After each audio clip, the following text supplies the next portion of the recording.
Bueno, estamos aquí con Martín Tetaz, él es economista, escritor también, y vamos a hablar acerca de los temas de la economía. ¿Cómo te va? Tenemos siempre tema para charlar. Sí, sí, por suerte Argentina siempre te mantiene ocupado, te mantiene atento. El año pasado me recuerdo que cuando venían las elecciones todos los economistas eran consultados a ver qué iba a pasar después de las elecciones. Sí, y uno totalmente. decía, si esto estuviera en Suecia, Noruega, en otro país un poco más civilizado, la respuesta sería obvia, nada, porque Claro. no pasa nada. Pero acá siempre pasa algo porque es las elecciones, o si no porque vienen las paritarias, O si no porque viene el Mundial.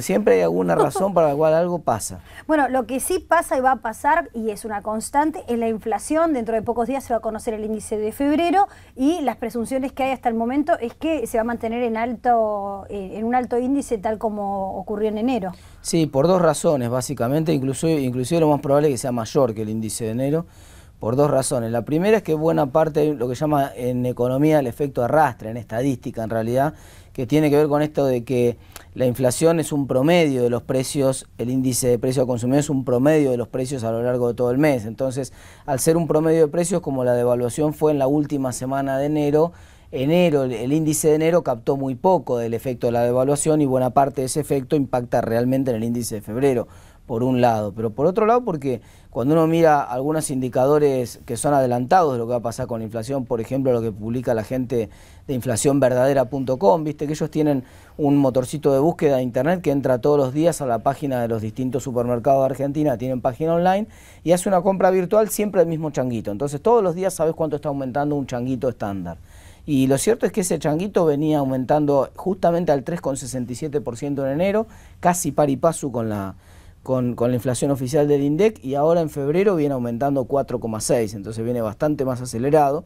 Entonces todo parece indicar que dada esa situación va a ser más grande que lo que vimos en enero. Y o sea, con el cuidado de no querer ser tremendista, además todavía no está calculado los gastos de la canasta escolar, ¿o sí?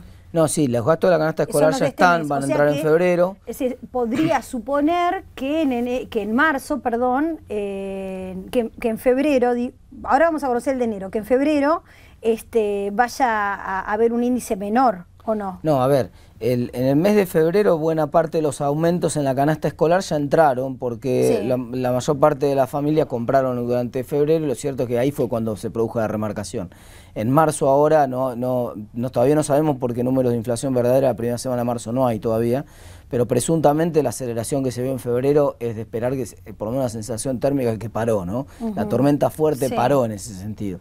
Ahora, obviamente viene la preocupación de ¿qué va a pasar con la inflación del resto del año? Que esa es la clave para cerrar las paritarias y por eso cuesta tanto cerrar las paritarias, porque algunos miran solamente estos 2 primeros meses y dicen, guarda, porque 3,7, casi 4 va a cerrar febrero probablemente. A este ritmo algunos proyectan, inclusive había gente hoy en internet hablando de una inflación de 100% anual si se proyectaban tasas de crecimiento, bueno, con lo cual es un disparate, ¿no?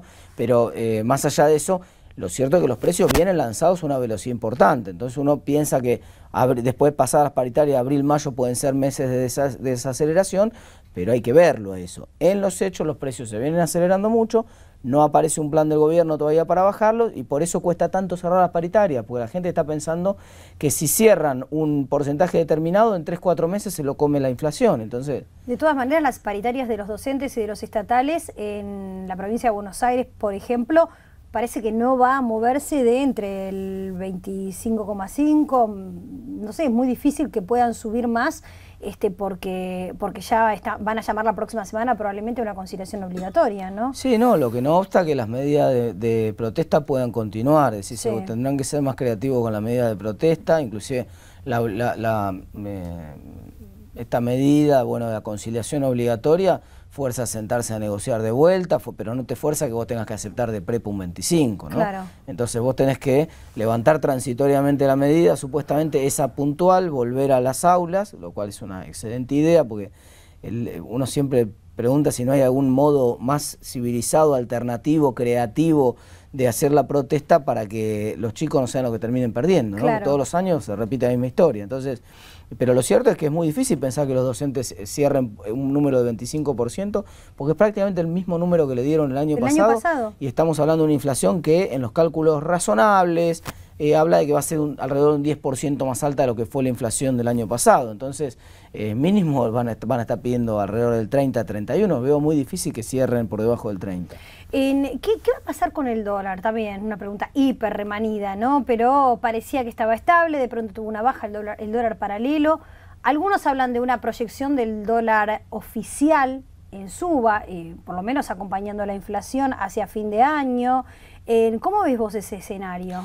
Ese vos diste en la tecla, porque el gran problema es el problema de la inflación que está atrás, ¿no? ¿Por qué razón eso? Porque, bueno, si la inflación desde que vos hiciste la devaluación y pusiste el dólar el 23 de enero, lo pusiste en 8 pesos, desde ese momento hasta acá ya hay casi acumulado un 5% de inflación. Si seguimos a este ritmo, en un mes y medio más vamos a tener un acumulado aproximadamente de 10% de inflación. Entonces, ¿eso qué quiere decir, 10% de inflación? Que lo que estaba bien era razonable, un dólar de 8 pesos hace un mes atrás, hoy tendría que costar 8,80, un 10% más. Entonces, obviamente, a medida que se empieza a acumular inflación y eso no se refleja en el precio del dólar, va a haber una presión de mucha gente para tratar de darse, o sea, la gente pensando que a la fuerza se va a venir una devaluación, entonces todo el mundo tratando de apropiarse de los dólares y eso va a repercutir en el precio del dólar paralelo también. Ahora circunstancialmente bajó, básicamente por razones de operaciones del Banco Central, regulaciones por un lado y operaciones de extracción de dinero, sacó muchos pesos del mercado del Banco Central, entonces se acabó la liquidez de la plaza, decimos claro, en términos técnicos, ¿no? Pero en castellano quiere decir que hay pocos pesos para comprar los dólares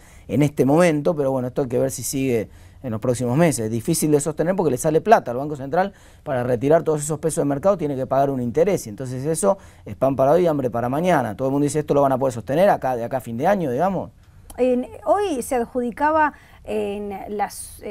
ayer se adjudicaba la baja del dólar blue a la posibilidad de ahorrar con el dólar ahorro, pero también previamente hubo un montón de problemas de gente que sí estaba en condiciones fiscales de comprar a quienes no se les autorizaban tampoco. No, pero lo cierto, María Julia, es que el mes pasado cuando arrancó esta modalidad del dólar ahorro, hubo mucha gente, mucha más que ahora, que compró ese dólar ahorro y sin embargo el dólar paralelo siguió subiendo. Claro. El precio, para que la gente comprenda un poco de qué depende el precio del dólar paralelo es una especie de apuesta contra el sostenimiento, contra la sostenibilidad de la política cambiaria oficial.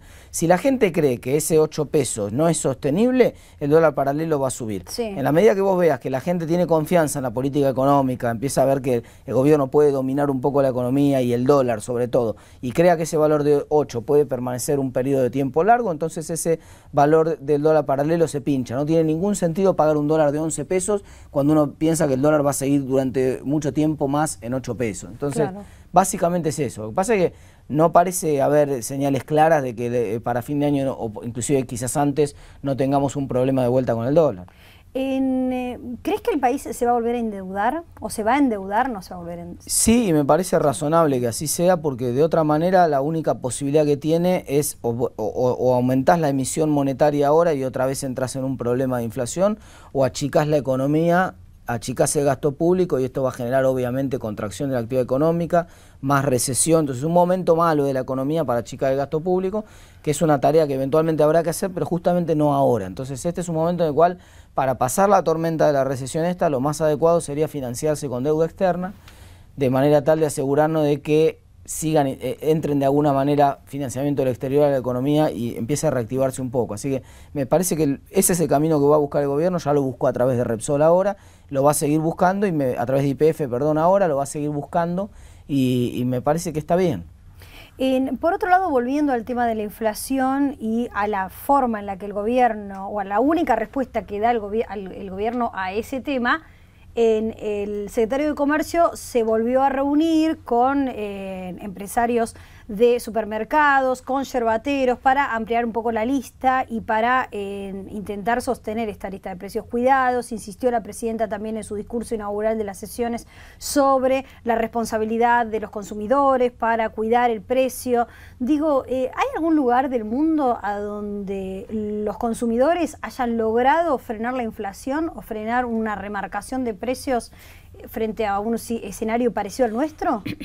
Mirá, puede haber sucedido esto, estoy pensando en los combustibles en Francia en algún momento, pero en casos puntuales de un aumento puntual, que chocara de alguna manera, le hiciera ruido a las expectativas que la gente se había formado de cuál tenía que ser un nivel de inflación razonable. El problema central acá es un problema de que la gente no tiene confianza, no tiene credibilidad en el modelo económico, entonces la gente espera más inflación. La última encuesta de la Universidad de Itela, que para octubre proyectaba, la gente creía que la inflación de los próximos 12 meses iba a ser 31%, eso pasó en octubre. Ahora en la última encuesta la gente cree que para los próximos 12 meses la inflación va a ser 41%, entonces un 10% más. La gente ve más inflación. Y el problema más grave de eso, de que la gente vea más inflación, es que convalida luego cuando va al mostrador, porque si vos llegás a un mostrador y te quieren cobrar un 10, un 15% más un producto que lo que te cobraron el mes pasado, obviamente en contextos de estabilidad, y si no hubiera esta idea de que realmente estamos con un problema con la inflación, bueno, nadie convalidaría eso, la gente se daría vuelta y iría a comprar a otro lado. Entonces un poco cuando la presidenta dice que los consumidores... haber otros lados a donde estuviese el precio también más barato, ¿no? Ahí está, por eso, cuando la presidenta dice que los consumidores se hagan valer y no compren, bueno, realmente es que los consumidores están convencidos de que está bien los aumentos de precios, no que está bien en el sentido que son esperables, de que sean justos, sino que son esperables. Entonces, como están esperando sus aumentos, les parece una cosa natural cuando llegan al mostrador y le dicen aumentó 15% la carne, aumentó 10% el pan. ¿Y cómo se revierte en esa sensación de la gente de que es lo esperable pagar más caro, cada vez más caros los productos? O sea, con este tipo de discursos, de campañas, de pintadas que hace el gobierno.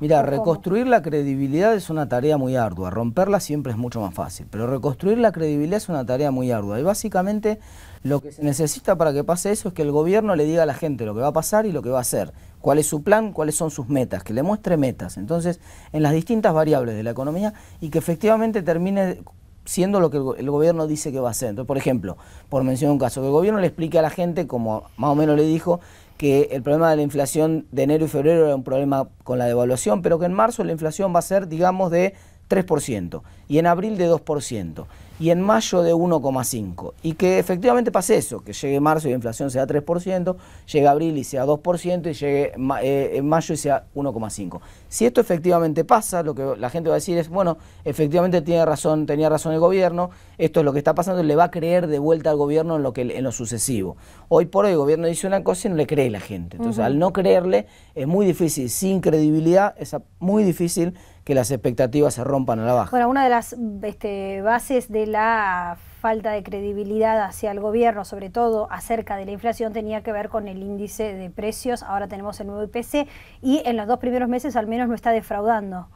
Vamos a ver, todavía no se anunció el segundo mes, o sea, ahí está el dato de prácticamente de diciembre, que técnicamente no es diciembre del todo, pero bueno, es una proxy de diciembre que dio 2,78, el de enero que dio 3,7, vamos a ver febrero qué pasa ahora, porque todo el mundo está sospechando que va a dar más alto que enero. Todos confiamos, la mayor parte de los economistas creemos que sí, que no va a haber problema, pero la gente todavía hay que darle más prueba de amor a la gente, ¿no?